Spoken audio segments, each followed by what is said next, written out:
hari ini kita akan berbicara mengenai anggaran biaya overhead pabrik. Unsur-unsur biaya dalam perusahaan manufaktur adalah satu, biaya bahan langsung.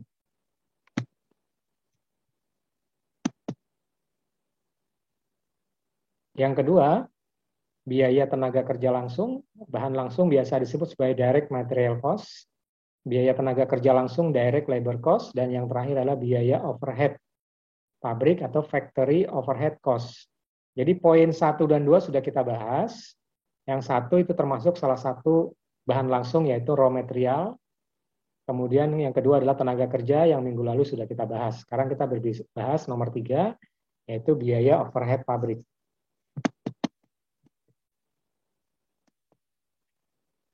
Nah, mungkin teman-teman kalau punya teman yang bekerja di pabrik atau manufaktur, atau mungkin teman-teman berminat bekerja di manufaktur, anggaran adalah salah satu hal yang sangat penting untuk proses produksi dari produk. Mulai dari raw material sampai dengan finished good sebelum diterima oleh konsumen. Kita mulai, jadi biaya bahan langsung atau biaya tenaga kerja disebut sebagai biaya utama atau prime cost. Jadi biaya yang langsung termasuk raw material dan tenaga kerja itu sebagai prime cost. Artinya prime cost adalah biaya-biaya yang langsung terkait dengan produk atau biasa disebut juga dengan HPP, harga pokok produksi, atau juga biasa disebut sebagai COGS, cost of goods sold. Semuanya berperilaku sebagai biaya variabel, oleh sebab itu juga disebut biaya langsung atau direct cost. Sehingga perilaku mudah ditelusuri terhadap aktivitas produksi. Biaya overhead pabrik disebut sebagai biaya tidak langsung atau indirect cost. Karena perilakunya sulit ditelusuri terhadap aktivitas produksi, sifat biaya ini adalah semi variable cost atau sebagian biaya variabel dan sebagian yang lain biaya tetap. Jadi ini adalah perbedaan antara direct cost dan indirect. Kalau direct cost itu adalah biaya yang langsung, indirect cost adalah biaya yang tidak langsung. Biaya langsung, direct material, dan bahan yang tak langsung atau indirect material. Kita berbicara mengenai bahan atau raw material. Bahan langsung, direct material, jadi bahan langsung, direct material adalah semua bahan yang membentuk bagian integral dari barang jadi, atau biasa disebut sebagai finished good, dan yang dapat dimasukkan langsung dalam kalkulasi biaya produk. Contohnya, kayu untuk membuat peralatan mebel, dan minyak mentah untuk membuat bensin. Jadi itu adalah material utama ya. Jadi kalau membuat mebel, material utamanya itu kayu ya, mebel yang terbuat dari kayu ya. Pertimbangan utama dalam mengelompokkan bahan ke dalam bahan langsung adalah kemudahan penelusuran proses pengubahan bahan menjadi barang jadi. Jadi telusuri itu dimulai dari raw material sampai dengan finished good. Itulah yang disebut sebagai direct material. Contoh, paku untuk membuat peralatan mebel tak pelak lagi merupakan bagian dari barang jadi. Jadi kalau kita membuat meja tadi ya, meja. Jadi selain kayu, paku juga merupakan satu direct material karena dia berhubungan langsung dengan barang jadi.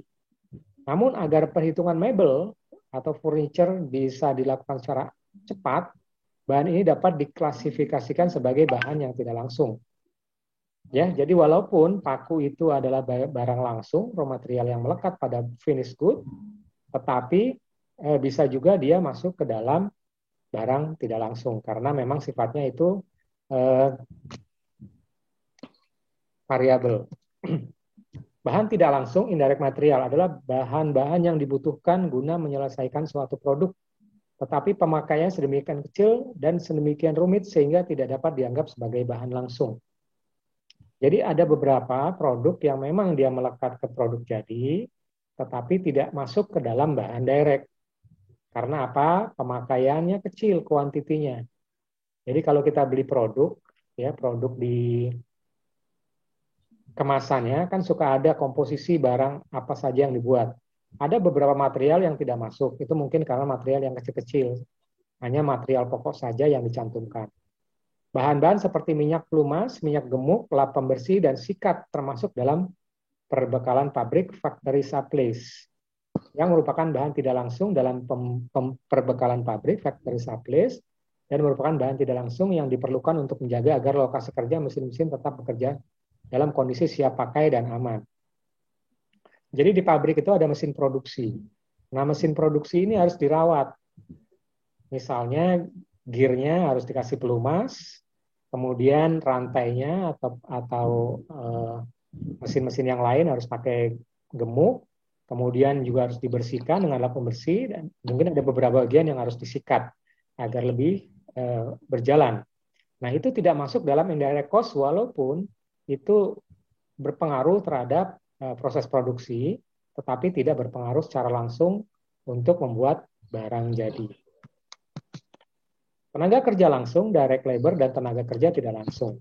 Kalau tadi kita berbicara mengenai bahan langsung, nah saat ini kita akan berbicara mengenai tenaga kerjanya yang tidak langsung.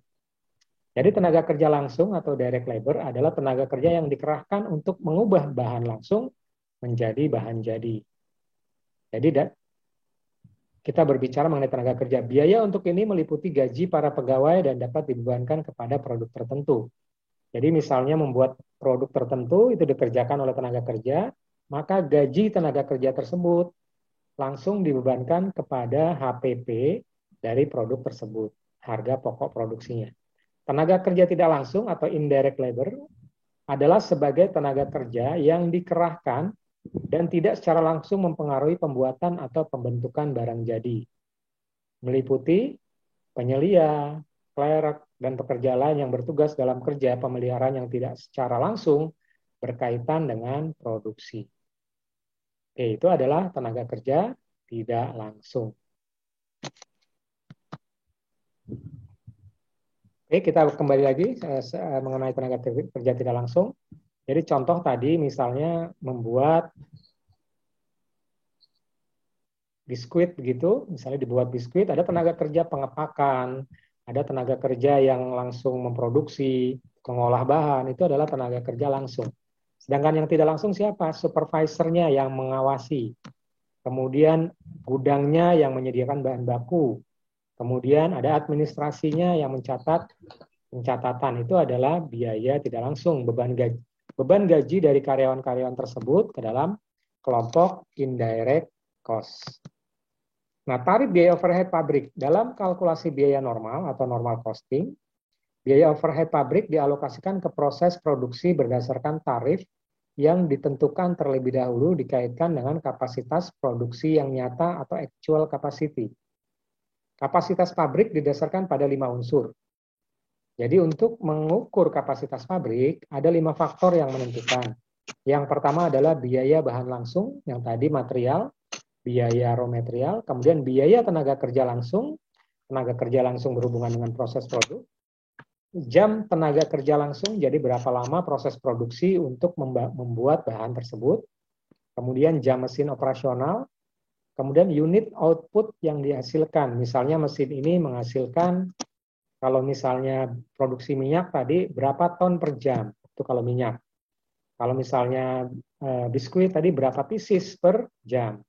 Kalau misalnya produk spare part mobil gitu, seperti mobil Honda atau Toyota, berapa jenis spare part yang dihasilkan oleh mesin itu pada hitungan jam. Tarif biaya overhead pabrik dihitung berdasarkan anggaran overhead pabrik dibagi kapasitas pabrik normal. Jadi kapasitas normalnya berapa.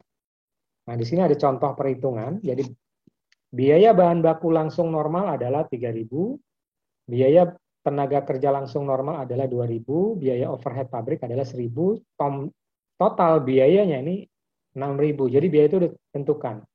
Nah, sekarang kapasitas pabrik normal. Biaya bahan langsung adalah 33,33%, biaya tenaga kerja langsung 50%, jam tenaga kerja langsung 4.000 jam. Di situ ada tarifnya 0,25, kemudian jam mesin ada 2.000 jam, tarifnya 0,5. Unit outputnya 1.000 unit, tarifnya Rp1 atau Rp1. Jadi di tarif-tarif itu sudah ditentukan berdasarkan kapasitas pabrik normal. Nah, di situ ada cara menghitungnya di bagian bawah ya, keterangan. Ada satu tarif overhead pabrik berdasar biaya bahan langsung.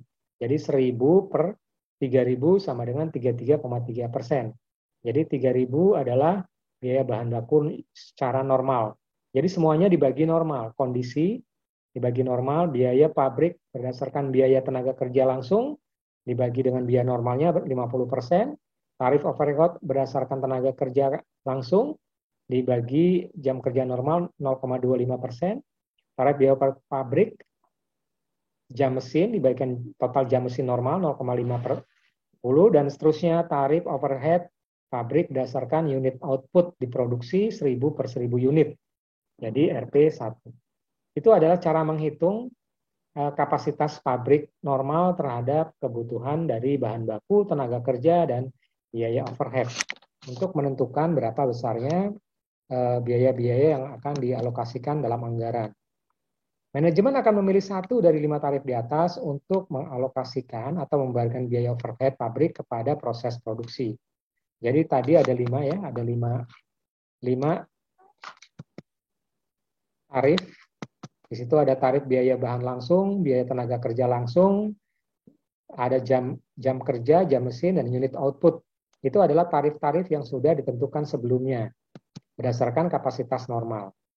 Contoh di sini biaya bahan langsung nyata adalah 3.100, biaya tenaga kerja langsung 2.200, jam kerja adalah 4.100, maka pembayaran biaya overhead pabrik adalah 4.100 jam dikalikan 0,25 sama dengan 1,25. Total biaya pabrik, total manufacturing cost dapat dikalkulasikan sebagai berikut. Jadi di atas adalah cara perhitungannya. Biaya bahan langsung sama dengan 3.100, biaya tenaga kerja langsungnya 2.200, pembayaran biaya overhead 1,025, dan total biaya produksi 6,325. Itu adalah cara mencari dari tarif yang sudah ditetapkan di atas berapa biaya-biaya dari masing-masing yang sudah ditentukan. Anggaran biaya overhead pabrik, jadi kita tadi di awal berbicara tarif adalah nanti akan menjadi angka koefisien yang akan menjadi dasar perencanaan dalam anggaran. Anggaran biaya overhead pabrik adalah rencana kerja yang disajikan dalam bentuk uang dan untuk biaya tidak langsung. Jadi untuk membuat perencanaan produksi pabrik, maka anggaran harus disajikan dalam nilai rupiah.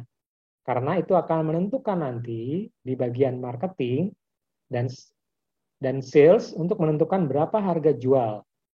Jadi HPP itu harus dihitung agar nanti pada saat tim marketing akan menentukan harga tidak lebih rendah dibandingkan HPP. Biasanya ada yang di markup sekitar 50-60% dari harga HPP-nya. Ada juga yang lebih rendah, ada juga yang lebih tinggi, banyak faktor yang terkait dalam penetapan harga. Termasuk persaingan, kemudian HPP, kemudian ada faktor-faktor lain, misalnya nilai tukar rupiah dan sebagainya, itu akan menentukan harga jual dari suatu barang. Contoh dasar kegiatan jam tenaga kerja langsung pada kapasitas normal 4.000 jam atau 80%. Dari kapasitas terpasang anggaran fleksibel, biaya overhead pabrik dapat disajikan, dan sebelum dibuat anggaran biaya overhead pabrik harus disusun beban tetapnya dan tarif variabel per unitnya. Seperti yang disajikan pada tabel berikut yang didasarkan pada kapasitas normal. Kapasitas normal adalah acuan dasar penentuan tarif biaya overhead pabrik. Jadi kita harus menghitung dulu kapasitas normal dari pabrik yang akan beroperasi. Berapa kapasitas normalnya? Dari situ maka bisa ditentukan naik turunnya atau fluktuasi produksi baik rendah maupun tinggi tergantung anggaran yang akan dibuat, di mana anggaran pabrik ini sangat tergantung, seperti yang kita bahas di pertemuan sebelumnya, anggaran overhead pabrik ini sangat tergantung dari berapa anggaran penjualan yang akan disusun oleh tim marketing dan sales. Itu akan berpengaruh terhadap produksi. Misalnya target tahun ini naik 10%, maka produksi pun harus mengikuti naik 10%, plus ada angka aman sebagai stok biasanya untuk bisa suplainya jangan sampai terputus. Nah, di sini adalah contoh ya, ada keterangan, di situ ada tenaga kerja tidak langsung, bahan tidak langsung, Penanganan bahan itu biasanya di gudang, ada perbekalan pabrik, kemudian inspeksi, pengawasan, total biaya terkendali, asuransi kebakaran, pajak bumi dan bangunan, penyusutan peralatan pabrik, total biaya tak terkendali, pemeliharaan gedung, dan peralatan air, telepon, listrik, beban umum pabrik, total biaya departemen jasa, dan total secara keseluruhan. Jadi di bagian keterangan adalah cost of accounting atau COA-nya. COA-nya apa saja di situ. Bisa juga nanti itu akan dipecah menjadi COA yang lebih detail lagi. Kemudian masing-masing COA-nya itu nanti bahan tetapnya berapa, kemudian tarif variabel per jamnya berapa itu bisa dihitung.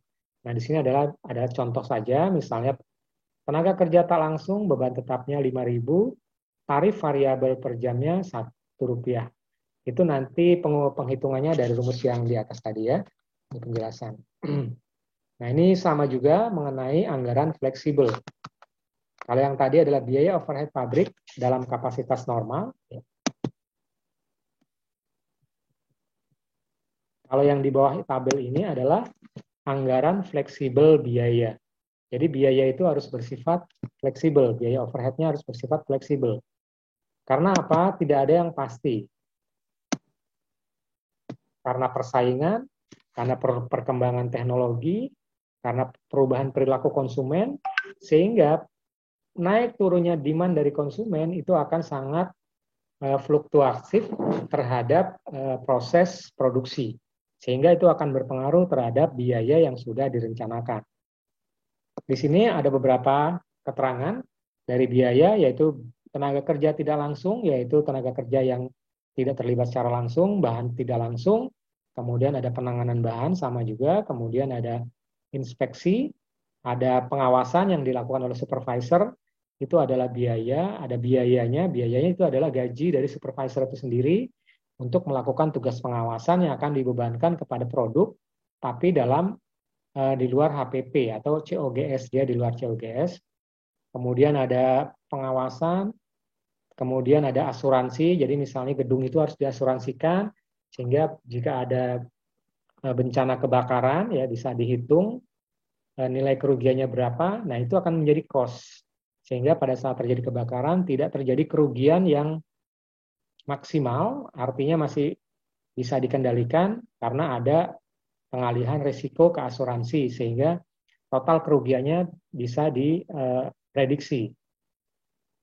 Kemudian ada juga biaya pajak bumi dan bangunan, PBB, ada penyusutan peralatan, jadi peralatan itu disusutkan dengan straight line, artinya semakin lama semakin susut nilainya, ada penyusutan, kemudian total biaya tak terkendali, pemeliharaan gedung, tadi maintenance dan sebagainya, kemudian air, telepon, listrik, kemudian ada beban umum pabrik, dan total departemen. Jadi ini adalah biaya-biaya langsung dan tidak langsung yang akan berpengaruh kepada harga jual produk. Itu akan diperhitungkan terhadap biaya-biaya baik yang bersifat tetap maupun yang bersifat tidak tetap atau fleksibel.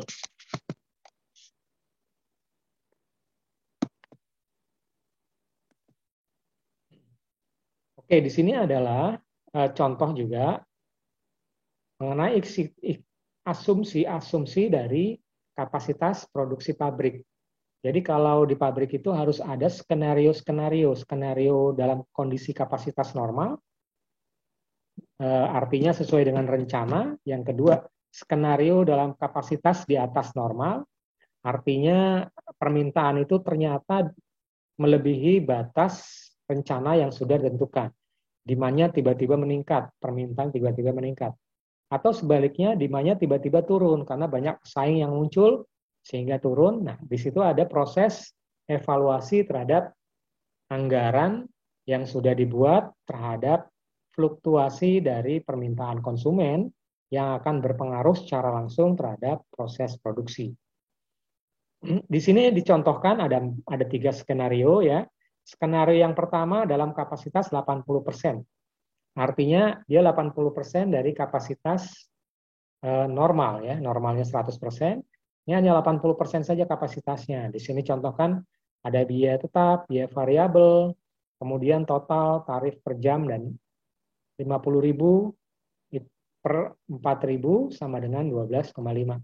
Kemudian diasumsikan juga dalam kapasitas 70% atau 3.500 JKTL. Jadi yang tadi dalam kapasitas 80, yang kedua dalam kapasitas 70, sama biayanya ada biaya tetap dan biaya variabel. Jadi yang tadi dijelaskan di slide berikutnya, ada biaya tenaga kerja, biaya penanganan, biaya asuransi, biaya inspeksi, dan sebagainya. Itu nanti akan dipilah menjadi dua. Satu biaya tetap, yang kedua adalah biaya variabel. Atau fixed, bahasanya fixed cost dan variable cost. Sama dengan skenario-skenario lain, ada yang 70% dan 90%. Itu akan berpengaruh terhadap perhitungan proses produksi yang akan datang. Oke, itu aja kuliah kita pada malam hari ini mengenai anggaran biaya overhead pabrik